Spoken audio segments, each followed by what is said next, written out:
I will give you evidences, plural, of the things, mga kapatid, that proves that our God is a debt-canceling God. Ang Diyos natin, walang ginawa kundi planuhin, kanselihin ang ating mga utang. At kung babatayan natin ang lumang tipan ng 2 Kings 4:1-7, at gusto ko itong basahin, mga kapatid, sa inyo, para inyong maintindihan, marinig yung kwentong ito, na hindi masyadong na papag-usapan tungkol po sa utang, na ayaw ng Diyos na tayo pala'y mabuhay sa utang, mga kapatid. Tingnan niyo ang ginawa ng mga kapatid dito sa isang problemadong byuda na walang pagkakakitaan at kaunting-kaunti na lang ang kanyang supply ng langis. At sabi po sa 2 Kings 4:1-7, sumigaw nga kay Eliseo ang isang babae na sa isa sa mga asawa ng mga anak ng mga propeta na nagsasabi, ang inyong lingkod na aking asawa ay patay na, at iyong talaskas na inyong lingkod ay natakot sa Panginoon o may takot sa Panginoon at pinagkakautangan ay naparito upang kunin, alipinin niya ang aking dalawang anak. So dahil mga kapatid ni utang, wala siya pambayad, ang singil, yung kanyang anak magiging alipin na. At sinabi ni Eliseo sa kanya, anong gagawin ko sa iyo? Saysayin mo sa akin, anong mayroon ka sa bahay? At sinabi niya, ang iyong lingkod ay walang anumang bagay sa bahay, liban sa isang palayok na langis. Walang-wala ako. Ginoong Eliseo, meron na ako isang palayok na langis. At ito pa po ang sabi. At ang magkagayo sinabi na ikaw ay yumaon at manghirang ka ng sisidlan sa lahat ng iyong mga kapitbahay, sa mga kapitbaga, yung mga walang lamang sisidlan. Huwag kang manghiram na kaunti. Are you listening? At ikaw'y papasok at ikaw at ang iyong mga anak ay magsasara ng pintuan at iyong ibubuhos ang langis sa lahat ng sisidlan niyon at iyong itatabi ang mapupuno. Last 3 verses. At sa gayoy, nilisan niya siya at ang kanyang mga anak na magiging alipin na dapat ito dahil wala siyang pambayad ay nagsara ng pintuan at kanilang dinala ang mga sisidlan sa kanya at kanyang pinagbuhubuhusan. Verse 6, at nangyari nang napuno ang mga sisidlan na kanyang sinabi sa kanyang anak, dalhan mo pa ako ng isang sisidlan, at sinabi niya sa kanya, wala pang sisidlan at ang langis ay tumigil. Naintindihan niyo, mga kapatid, yung nakahiram po sila ng sisidlan ayon sa sinabi ng propeta at lalagyan ng isang palayok na langis yung mga sisidlan na hiram na napakarami. Kataka-taka pero totoo, yung sisidlan na isa lang ng palayok lang, napupuno yung mga hiniram na sisidlan sa mga kapitbahay, hindi kaunti, kundi marami. Ayaw matapos. Nagpakalagay na ng langis sa isang lagyan lang. Dahil sa mga sisidlan na napakarami po. Ang hiram lang. At yung iisa na lang ang natira. Kataka-taka pero totoo. Parang merong push button na tumigil na rin yung supply doon sa pinakahuling sisidlan. Verse 7, at nang magkagayoy naparoon siya at kanyang sinaysay sa lalaki ng Diyos kay Elisha, at kanyang sinabi, ikaw ay yumaon, ipagbili mo ang langis at bayaran mo ang iyong utang at mabuhay ka at iyong anak sa malabi.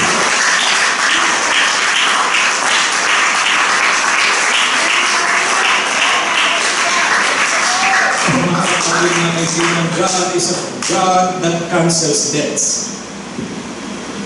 Hindi po kalooban ng Lord na bawat isa rito, opo may utang tayo, opo meron tayong hiniram na pera, pero kalooban ng ating Diyos na huwag ka maghirap At tutulungan tayo ng Panginoon tulad ng ginawa niya dito sa byuda. Nakamamatay na mga kapatid yung kanyang asawa. At mapapansin niyo mga kapatid, hindi ordinaryong tao ito. Ang kanyang namatay na asawa at asawa ng babae ay mananampalataya. Sabi nito, lahat sila may takot sa Diyos. At ayaw ng Panginoon, tayo ay mabuhay sa utang. Kung may utang man, dapat mabayaran natin.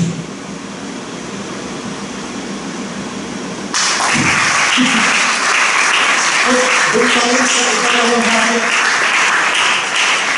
sa Philippines 6:5-7. Kasi isa lang yan prueba Kailangan marinig nyo pa ang ilan.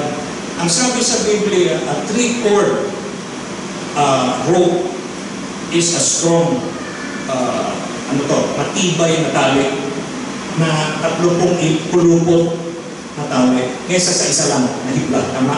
Kailangan 3. Kaya 3 ang bibigay kong ebidensya sa inyo. Una, yung nangyaring himala sa utang nitong byuda, nabayaran niya. Everybody say nabayaran niya. Pangalawa mga kapatid, 2 Kings 6:5-7. God redeemed a borrowed ox head.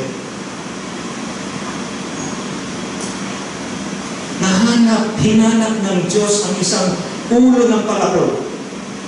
Medyo nakakatawa ng konti itong kwento ito.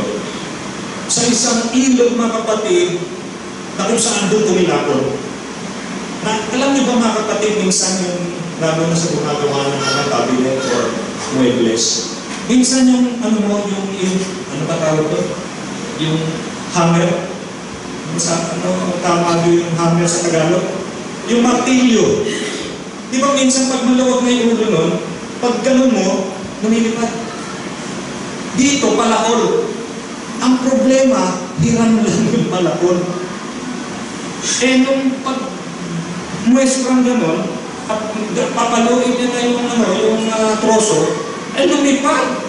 Lumipad yung ulo ng palakol. Saan napunta? Sa tubigan. Sa ilog. Palakpakan po natin ang ating Panginoon. Alas, Master! For it was borrowed. Hiniram ko lang po yan. Ang kausap na naman si Eliseo, Elisha. At sabi ko mga kapatid, the man of God said, where fell it? Saan bang lugar dito napunta yung nawalang ulo ng palakol? Banda po yan. Sino po rito ang magpapaganda loob, sasabihin niya, sa malaking katawan ng tubig, sasabihin niya, ako na magpupulong sisisilin ko, hahanapin ko. Kita mo nga yung mga sinasabi nilang mga dapat kunin doon sa Taal River, Taal Lake, na mga dapat kunin doon, nakuha pa nila. Samantalang mayroon na silang mga sonar, mayroon na silang mga bangka, etc. Hindi pa nila makita lahat ng hinahanap nila sa panahon natin ngayon. Sa panahon ni Eliseo, ang laking tubig, paano mo niya malalaman yun? Alam niyo mga kapatid, ito po sabi ng Biblia. And he showed him the place. Saan banda ko? Banda rito. Hindi niya malaman tubig yun paano masasabi? Malalaman mo kung saan nahulog. Ito naman ang ginawa ng tao ng Diyos si Eliseo. He cut down a stick and cast it in the place or the river or the body of water, and the iron did swimming. Ano ibig sabihin yan, Pastor? Parang kwentong bata naman. Lumalangoy yung ulo ng palakol, hindi po, lumutan. Lumutan po. Pag nakita, yung palakol, ulo ng palakol, lumutan. Kaya ang sabi ng kapatid ni Eliseo, therefore he said, take it up to thee. And he put out his hand and took it. Naisip mga kapatid dun sa tawakan ng palakol. At nung oras na nagsulian, na isulit niya ng buko ang hiniram niya palakol sa nangyayari. Ilan dito pag nanghiram, kanya na yung hiniram niya. Hindi po ugali ng mananampalataya yun. Kung nanghiram ka, ibalik mo pa rin sa pinahiram mo. Pahiram ng ganito, ha? Pahiram ng ganito. Ma, hindi hiram eh. Ano? Kumpis ka eh. Paghiram, babalik mo. Palakpakan po natin. God is a debt canceling God. Kasi po lumang tipan yan. Nasa bagong tipan na tayo. Nasa panahon na tayo ng biyaya. Magpakita ka sa amin ng ebidensya sa bagong tipan na si Jesucristo mismo ang nag-cancela ng utang na may utang. Mga kapatid, dadalhin ko kayo sa Mateo 17, 24 hanggang 27. Matthew 17, 24 to 27. At dito makita niyo at marinig niyo, doth not your master pay tribute? Sinasabi nila mga kapatid dito. Sige, tingnan niyo. Matthew 17, 24 to 27. Na kinausap mga kapatid ng mga pusisero, ang mga alagad ni Kristo. O hindi kayo nagbabayad ng buwisan mo. Grabe po. Ang sabi nga mga kapatid, and Peter said, yes. And when he was come into the house, Jesus prevented him. Alam ni Jesus yung tanong na yun. At tinanong niya si Pedro. Ang sabi niya kay Pedro, kanino humihingi ng buwis ang hari? Ang sagot ni Pedro, sa kanyang mga subjects, sa kanyang pinamamahalaan. Siya yung hari. Ang mga tauhan, doon sa bandang baba, mga mamamayan, yun ang nagbabayad ng buwis. Ang sagot ni Kristo kay Pedro, di ang ibig sabihin, ang mga anak ng hari, hindi na magbabayad ng buwis. Opo, sabi ni Pedro. Tama naman. Kunwari ikay hari ng isang bansa at may anak ka, sabihin mo sa anak mo, o mag-buwis ka rin, hindi na po. Pero, ano sabi ni Christ? Pero, basahin natin. Go down to the sea. Magpunta ka doon sa dagat and cast a hook and take up the fish that first cometh up, and when thou hast opened in his mouth, thou shalt find a piece of money and take it and give unto thee for me and for you. Pumunta ka dun sa ilo o sa may lake at ikaw ay mamimuli at yung unang isda na mahuhuli mo, buksan mo yung bibig o bunganga, kunin mo yung pera dun sa loob ng isda, ibayad mong buwis para sa akin at para sa iyo, Pedro.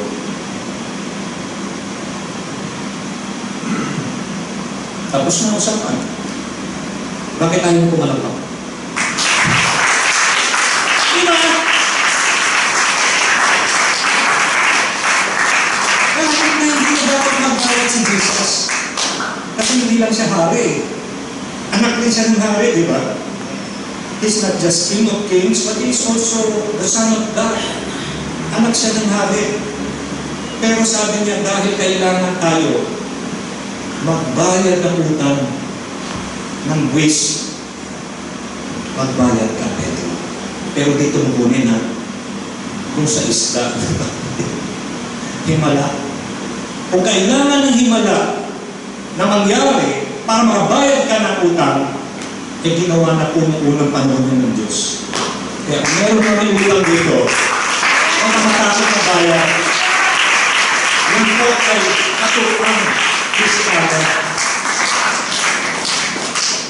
God cancels the debts of those who are committed to sowing and reaping. It's now time to sow. Pagka ikaw ay marunong magtanim at mag-ani, naiintindihan mo na pagka ikaw'y nagbibigay sa Panginoon, alam mo, binabalik mo lang yung binigay niya rin sa atin. Hindi po pwede, Lord, binigyan mo ako nito, akin lahat ito. Hindi. May ikapo, may handog. Pagkakayo na sa peace, ang sabi nga po ng Biblia, ang mga kalalakihan magdala ng handog sa Lord at huwag kang haharap sa Panginoon na wala kang bitbit na alay. Kasi mga kapatid, pag yan tinanim mo, merong tutubo. At pag may tubo, may ani. Naalala niyo, konektado po ang ating preaching sa peace. Ang peace, bakit tayo nagdiriwang nito? Kasi ang ani, yung harvest, yung blessing, hindi yan binibigay lang. Kailangan may pagtatanim ka rin. Nagtatanim ka ng mga seeds para ito ay tumubo. At pagka ito yung mulak-mulak na munga, meron kang aanihin. Hallelujah. Hindi ka lang ani ng ani, kundi nagtatanim ka rin. Hallelujah. Kung ikaw umutang para pambili ng mga binhi, at yung binhi tumubo, inani mo, kinuha mo yung kita, binigay mo yung ikaw sa Lord, binigay mo yung offering mo, at mayroon ka naman magandang kita, yung para dun sa pambayad, hindi mo dapat gastusin. Yung pambayad mo, ibayad mo. Para pakabog natin ang ating Panginoon.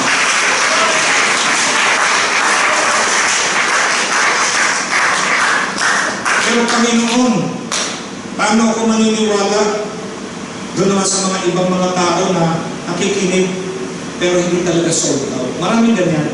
Ma-attend lang ng church for reasons na meron siyang mahal sa buhay na naroon.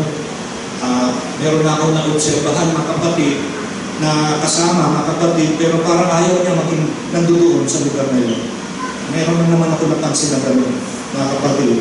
Kapansin-pansin naman yung parang napilitan lang pumunta sa lugar. Pero ito mga kapatid, ano pong sabi rito? Hindi lahat tayo naniniwala. Aminin ko na sa inyo. Gusto niyo pa na maraming prueba? Hindi pa nga kayo naniniwala na busan na itong Biblia, salita ng Diyos, kapanipaniwala. Kaya yung narinig nyo kanina, hindi pa masyado pumapasok sa puso, sa tuwa, sa spirito ninyo. Ang isip ninyo, bakit ako maniniwala dyan sa aklat na yan? Pagka luma-luma na yan, yung aklat na yan, panahon pa ng Homa, mas matanda pa sa mga lolo ko, sa tarumpakan, etc. Meron pa kayang maidudulot na bagay ang ngayon sa atin? Bakit ko paniniwalaan ang Biblia? Mga kapatid, but some argue of the veracity and reliability of the Bible. So gusto ko mga kapatid daanan ito, asking the question why, when, why then should we accept the teaching of Jesus today as it is? It may be outdated. Baka wala na yan sa panahon. Baka yung dati pwede siya, dati tumatalab siya, pero ngayon wala na po siguro yan. Kaya bakit ako maniniwala at susunod sa Biblia na yan? Alam niyo mga kapatid, baka niluma na ng panahon ang Biblia. At tama naman, kung papansinin mo, meron silang mga katwiran na kung pakikinggan mo, tama rin. Ano yun? Kung kayo mag-aaral sa ng medisina, na magiging doktor, pediatrics, or maybe surgeon, mag-opera ka, o sa ulo, sa utak, pagdodoktor, matagal ka mag-aaral sa medisina. Sa eskwela ng medisina, mag-aaral ka. Gagamitin niyo ba yung textbook ni Hippocrates para ikaw tatanggap ng lisensya sa panahon natin ngayon? Are you still listening? Maganda yung katwiran. Kasi yung luma ng aklat, mga kapatid, mga hindi na yun mga kumbaga, niluma na ng panahon. Si Hippocrates, kilala nyo? Di ba yung Hippocratic oath ng doktor na wala siyang gagawin kundi iligtas ang buhay ng tao kung may sakit man ito'y pagalingin? Tama ba? Luma na, Elder Jerry. Ano ka magkakaroon ng lisensya ngayon, 2025, decision? Yun ang ginamit ng textbook. Hindi mo magkakamitin yun. Luma na yun. Amen? Pero mga kapatid, mga kaibigan, sasabihin ko sa inyo, may sagot tayo dyan mamaya. Kasi meron pang pangalawa na argumento sinasabi nila, baka luma na yung updated na yun. How can we suggest that a teaching that comes from this book, coming from a tiny country, should be a teaching that the whole world should adopt and follow? Nakuha nyo? Tama, maganda yung kanilang argumento. Paano mo ipapagpilitan, pastor ka man o bishop ka pa, na itong Biblia mo,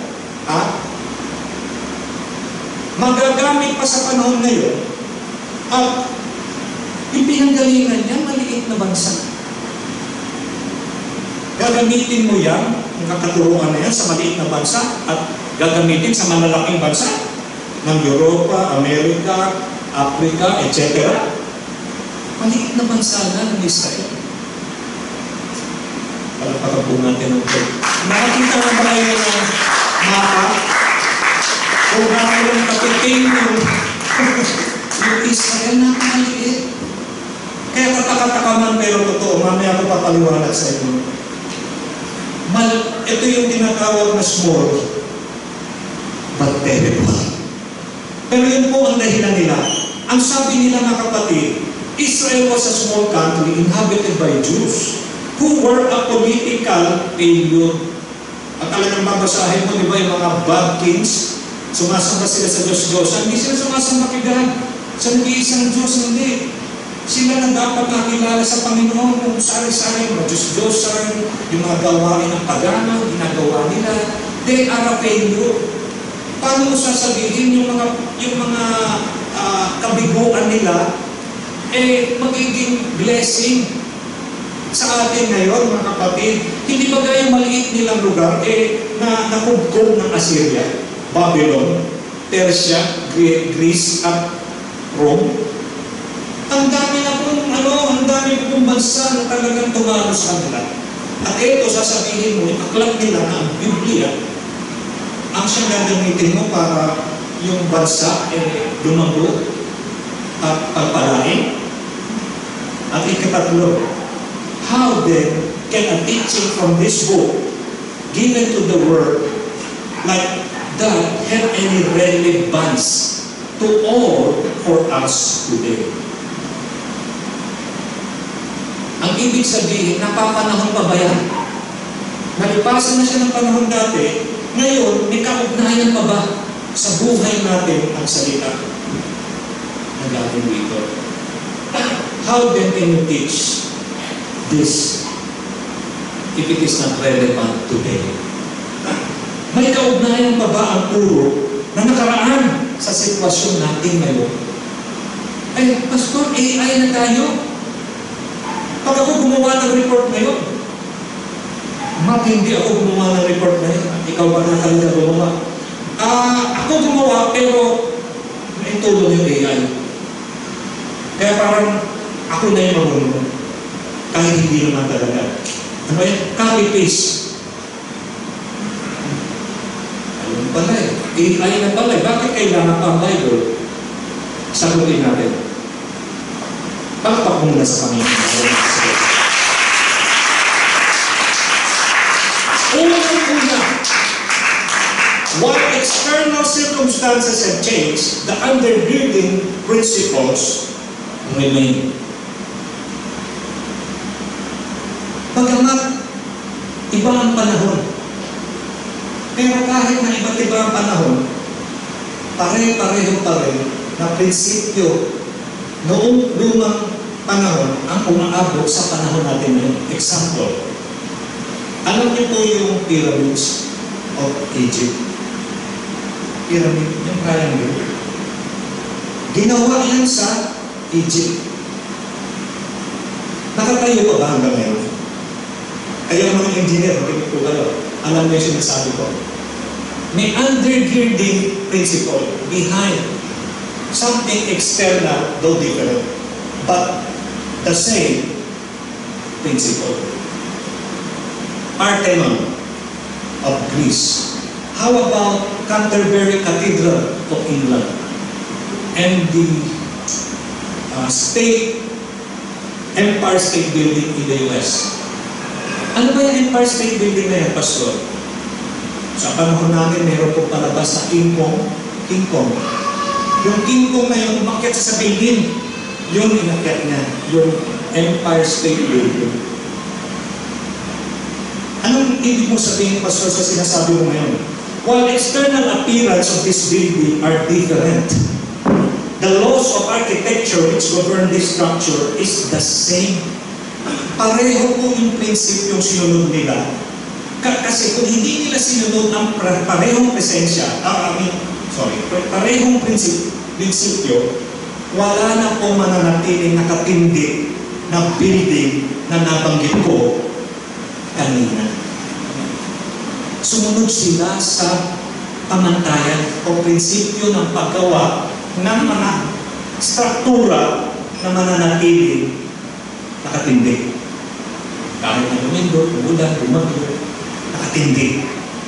Iba-iba silang building. Pero sinunod nilang prinsipyo, mula ng unang panahon hanggang ngayon, the same. Yan po ang Biblia. Yung epekto niya, yung kanyang nadadalang prinsipyo, magsasapabuhay hanggang sa oras nito. Pagpakampo natin. Kasi kung hindi, iba na. Pag nagpunta kayo ni Sister Rose, Brother Mario, bilang tourist sa Egypt, wala na po yung pyramids doon. Kasi hindi nila sinunod yung prinsipyo ng paggawa sinunod nila, nandun pa rin, matibay. Nasunod nila yung specs o yung mga paggamit ng mga materials up to standard. Kaya hanggang ngayon, nakatiwi pa rin. Amen. The externals may be vastly different, but the underlying principles are the same. Second, the Bible majors on personal relationship. Katakataka pero totoo. Basahin mo ang Biblia sa lumang tipan hanggang bagong tipan. Pinapakita niya yung paano makipagkapwa-tao ang tao. Yung man to man, man to woman, woman to man, man to God. Pagkasanin niya, pinakausap niya yung kapwa na, asawa niya, pamilya, nakikipag-usap sa mga alipin, sa hari, ugnayan, relationship with people. Are you listening to me? Noong unang panahon, gano'n na. Kapansin-pansin, hanggang ngayon, gano'n pa rin.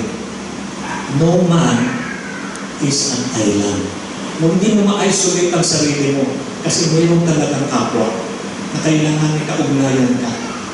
At yung kapwa mo, kahit kaugnayan mo, maghahanap ka pa rin na kung sino ang Diyos. Kasi hinahanap mo talaga, bakit ka narito sa lupang ito? What is your purpose? Malalaman mo lang kung makilala mo yung karelasyon mo na nasa langit. Walang iba kundi nating Panginoon sa Kristo. Ano man ibang orang na ganyan? Hanggang sa panahon natin ngayon tayo. Huwag mo sasabihin nila wala sa Biblia ang Biblia. Alam ng Biblia ang hindi alam ng AI.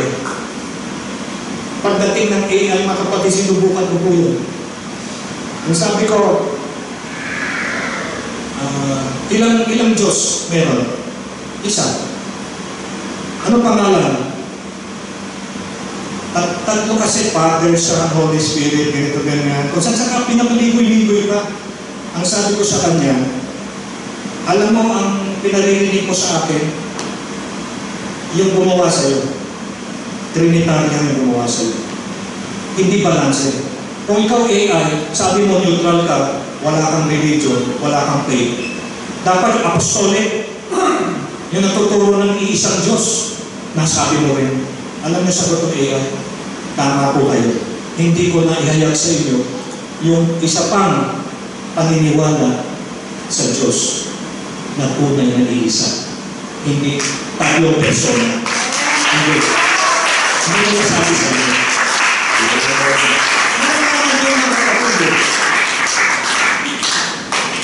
Katatlo.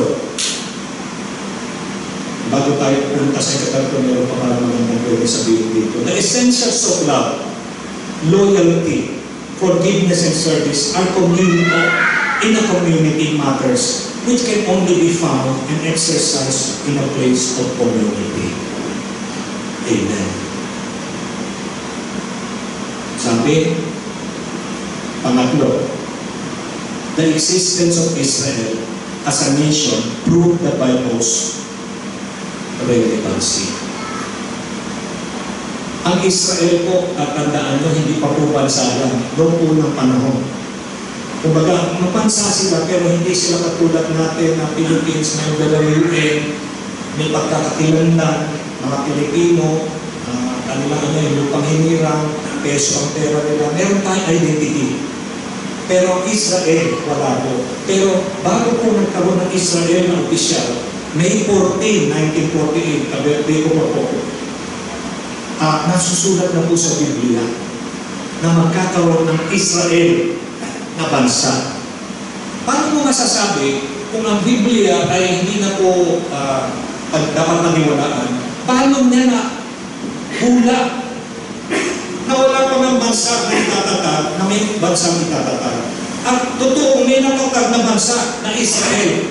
Mayo 14, 1948, May 14, 1948, naging bansa opisyal ang Israel. Oh, hallelujah! Praise the Lord! Sinangat po, kaya parang hindi ka pamaniwala sa Biblia, ito ba, fulfilled prophecy, 2,500, total, more or less, prophecy meron sa Biblia. And we can ascertain that there are 2,000 prophecies that already fulfilled. Natupad na yung 2,000 out of the 2,500. Marami pang matutupad. Bakit natin sinabi yan? Kasi yung 2,000 out of the 2,500, natupad na po. So, kailangan mga kapatid, hindi ka kailangan maging scientifico para masabi mo, totoo ang Biblia. That there's a preservation, mga kapatid, of the Jewish people. Katakataka pero totoo, despite of being dispersed globally for centuries. Hallelujah! The Jewish people exist. Nakarinig niyo pa ba yung lahi ng mga Philistine? How about Canaanites? Meron pa ba ganyan? Kasabayan po yan ng Israel, yung ganyang lahi. Pero bakit wala ka nang marinig na ganun? Kasi namatay na po lahat yung lahi nila, naubos. Pero ang Israel, bakit hindi naubos? Dahil tinulungan sila ng Diyos. Mula ng unang panahon, buhay sila. Dahil sila marami. Naniwala kay Lord, marami rin sumuwal. Pero nagpatuloy na buhay. Hanggang sa panahon natin ngayon. Katakataka pero totoo. Meron kang sayad sa utak. Kung ikaw ay leader na mamumuna para libulin ang bansang Israel. Kapansin-pansin. Kalabangan ng Israel, siguradong talo ka. Nakikinig ba kayo? Tinutulungan po sila ng Amerika na bago ang mga teknolohiya, marunong rin po sila. So yung tulong nila, plus yung tulong pa ng Amerika, ang galing mga kapatid ng kanilang mga depensa. Hindi po 100 o 10 na mga misay lang ang pinalilipad sa kanila. Araw-araw, lahat yung dapat madepensahan. Nakakaya nila. Eh tayo nga mga kapatid, kahit mga reserva lang ng misay, hindi na tayo makabayad. Sila araw-araw, nakabalipad ng misay for the defense of the airspace of Israel. Paano nila nakayanan yun kung hindi sumasa kanila ang Diyos? At totoo ang salita ng Diyos. Itong aklat na to, wala itong church ang magmamayari ng aklat na ito basta-basta. Nanggaling po sa bansang Israel ang aklat na ito.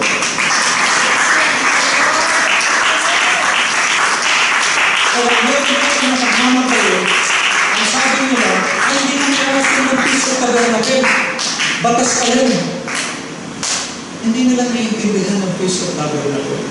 Ang Feast of Tabernacle, ikaw ay nagdiriwang, maging masaya ka kasi sa mga ani na binigay ng Lord. Nagpaulan ng Diyos sa lupa, kaya tayo ay umaani at may blessing. Kaya yung ginawang kubol o suko or suka na temporary shelter ng mga Israelita doon sa wilderness, doon muna sila pamandali ang tulugan. Medyo may butas yung kanilang bubungan upang huwag nila makalimutan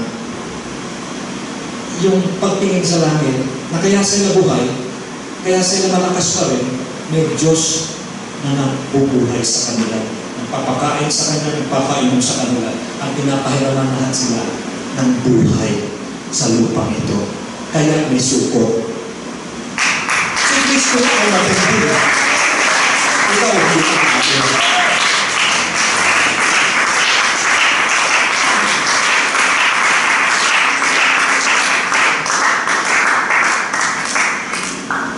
Yet, if you are not convinced of God's death-canceling ways, hanggang ngayon parang hindi ka pa masyado convincible.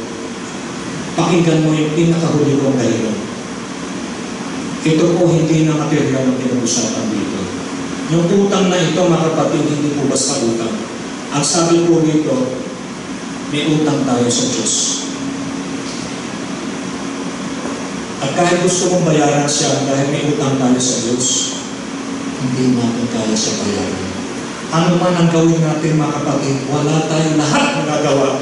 Kahit gusto mong magbayad, kasi natutunan mo na may utang dapat magbayad, pero dito sa yugtong ito, meron tayong utang sa Diyos na kahit gusto natin bayaran, hindi natin mabayaran. It is a debt that we cannot pay our own selves. Church, yet if you are not convinced of God's death-canceling way, wait till you hear about the debt that cannot be paid by humankind. Meron palang utang na dapat bayaran natin. Pero kahit gusto natin bayaran, hindi natin kayang bayaran. Purihin ng Diyos, mga kapatid, ika-apat na dahilan, sana makumbinsin na po kayo. God canceled humanity's debt of sin through the sacrifice of Jesus Christ on the cross.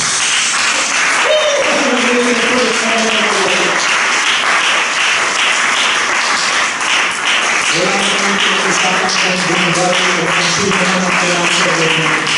Hindi naman pag-usapan kung sino yung pinagsalaan nyo ng ATM para doon na lang kayo magbabayad at inutang nyo na yung kikitain.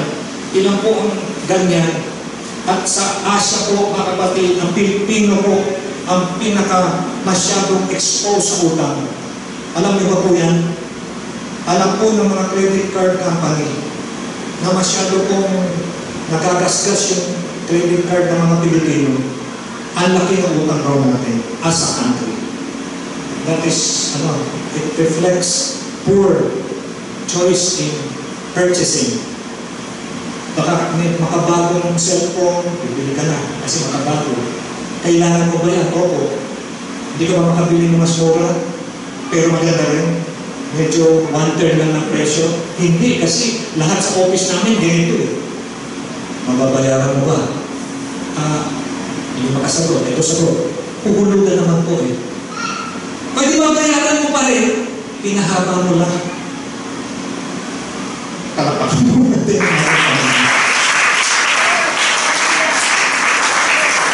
Hindi na pero pinag-usapan, hindi na subukan, hindi na credit card pinag-usapan ngayon. Kasamaan na. Ang sabi ng Biblia, mga kapatid, sa Romans 23, for all have sinned and come short of the glory of God. Lahat raw tayo nagkasala at wala dito magsasabi, mabait ako kumpara sa iyo. Lahat tayo fall short of the glory of God. So wala tayong kakayanan mabayaran yung utang natin. Kasi fall short. Alam niyo ba yung short? Magkano pera mo? Short. Short ka na pala eh. Paano pa mababayaran? Ano pa sabi mga kapatid sa Romans 6:23? Siya nga pala mga kapatid. Medyo malungkot na po kayo. No? Palagpakan po natin ang ating Panginoon.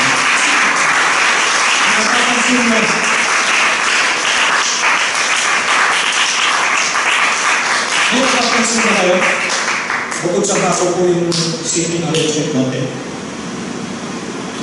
Malutong yung sound system natin ngayon. Hindi ko na sasabihin sa inyo, nasama na ako na.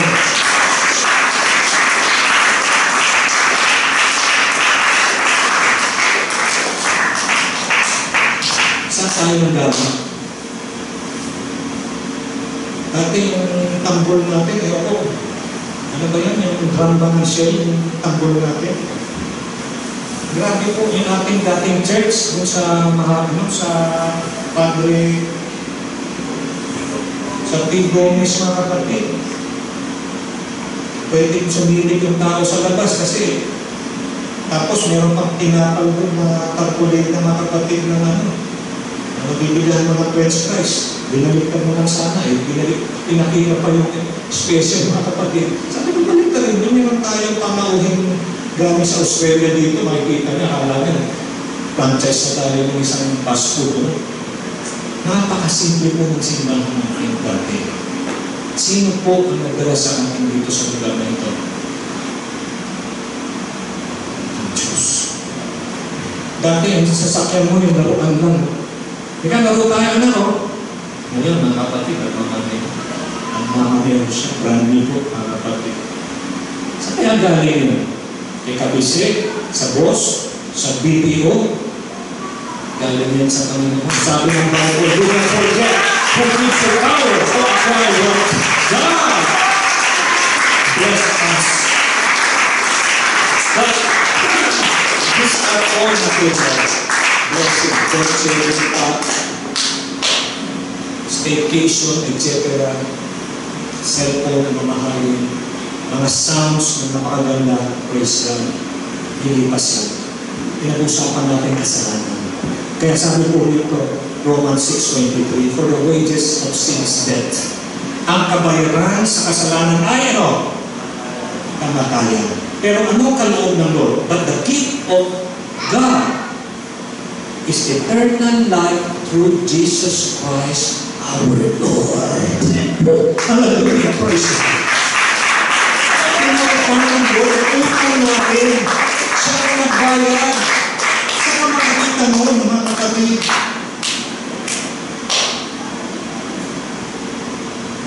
Nung pinago ang Panginoon sa krus, Jesus took the punishment for humanity.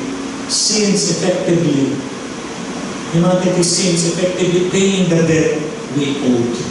Nung siya namatay sa krus, mga kapatid, sa Kalbaryo, binayaran niya ang ating mga utang dahil may kasalanan tayo sa Diyos. Hindi natin kaya linisin ang ating mga sarili kasalanan. Kaya ito siya. Siya ang nakapako sa krus. Kaya nga mga kapatid, ang matinding kwento ay ganito. Sino itong pinako sa krus? Siya yung Diyos na isa na naging tako. Namatay siya sa krus para sa atin. Because God is a death-canceling God.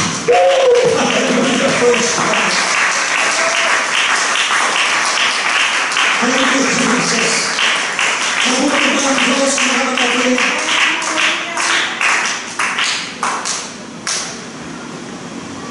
Paano natin mababayaran ang ating utang? Kung ito na ang Panginoon na namatay na para sa atin, kailangan tayo sumampalataya sa Kanya. Kasama na po yung Kanyang buong salita. Wala kang pipiliin dito. Yung iba pinalitan nila Yung bansang Israel dito sa Biblia, pinalitan nila the Church of Christ. Sino ka para palitan mo yung Israel ng katagang the Church of Christ? That is replacement theology. Na kaya nila ginawa naman ay dahilan sila. Ang sabi nila, wala na ang presensya ng Diyos sa Israel. Asa na ang presensya ng Diyos? Nasa church na. How misled. Huwag mong baguhin yung salita ng Diyos. Pag sinabi ng Lord Israel, Israel, para sa Israel. At kung ito sinabi niya para sa church, para sa church. Huwag natin pagpalitin. Palakpakan po natin yung ating church. Church, I tell you, through faith in Jesus, Kaya na nagkaroon na po ng pananampalataya ang tao na nasaktan na po ang kanilang kalooban. Ang sabi nila, mga manangaral, anong aming gagawin? Ang sabi ng Biblia, magsisi kayo. Kasi, bakit ka magtatanong, ano pang gagawin namin kung hindi ka naman naniniwala? Tama ba? Bakit magtatanungin yung mga ngaral? Ano pang gagawin namin para makipag-ayos kami sa Panginoon? Naniniwala na sila. Kaya sila nagtanong, what's the next step? Ano pong aming gagawin? Kaya sabi ni Pedro, repent, be baptized in Jesus' name, and receive the Holy Spirit. Ay kumpleto po ng Panginoon. At ito pa, nung nagsisi, nag-reconcile na sa Panginoon. Pinatunayan mo na ikaw makipag-ayos na sa Lord. Bakit? Nagsisi kayo sa iyong mga kasalanan. Ay may kasalanan kang pinagsisihan, kailangan ka malibing. Paano yung buhay pa ako? Malibing ako. Malibing ka sa bautismo sa pangalan ni Jesucristo. Hindi ka ba bautismo sa pangalan ng anak? Ama, anak, Espiritu Santo. Kasi hindi pangalan mo ang bautismo na bata. Kasi sa kapatid sa palitan nyo, sa Amerika, ang dami pong mga Gen Z na napupunta sa ilog ng kapatid ng pampabautismo. So kung ang daming tao nagpapabautismo, bautismo ng tama. Kasi kung babautismohan ng mali, hindi po talaga siya bautismohan. Naintindihan na sinasabi ko. Kasi dito sa Acts 22:16, yung mga babautismohan tinatanong, kilala mo ba yung magliligtas sa iyo? Opo, calling upon the name of the Lord. Hindi tituloy, tinatawag, Ama, Anak, Espiritu Santo. Hindi ganun ang tawag po ng mga sumasampalataya. Kilala nila yung tagapagligtas nila. Ang pangalan ng tagapagligtas? Calling upon the name of the Savior, Jesus Christ. Kaya pag bago ilubog, talagang sinabi, ang tagapagligtas nila, Jesus Christ. Kilala nila.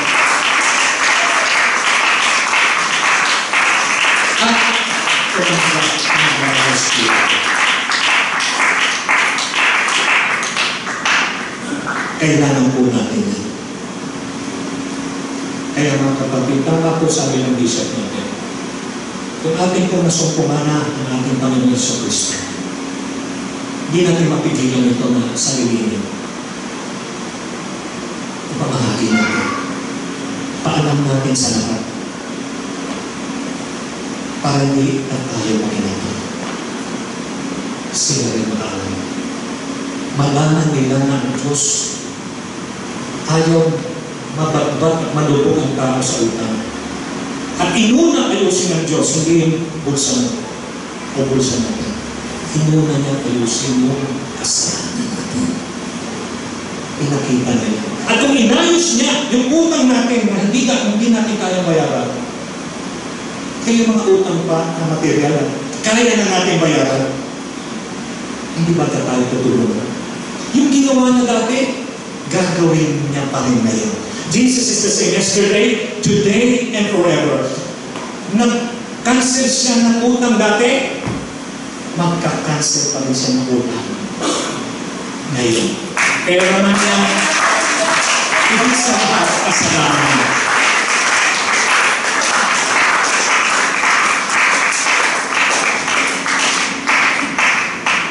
Church,